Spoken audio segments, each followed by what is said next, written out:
ಇದ್ದೀನೆಂದು ನೀವು ತಪ್ಪು ತಿಳಿದುಕೊಳ್ಳಬೇಡಿ. ನಿಮ್ಮ ಮದುವೆ ಆಗಿದೆಯಾ? ಮದುವೆನ ಇಲ್ಲ. ಯಾಕೆ ಧರ್ಮನ?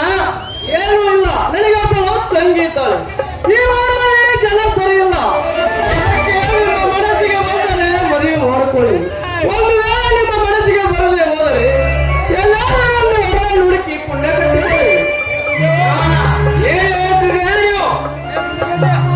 ಹೋಗುವಲ್ಲ ತನ್ನ ತಾಯಿಯನ್ನು ತಾನ ಮನೆಗೆ ಕೊಡುತ್ತಾರೆ ಎಂದು ಈ ಸಮಾಜ ತಪ್ಪು ತಿಳ್ಕೊಳ್ಳಬಹುದು.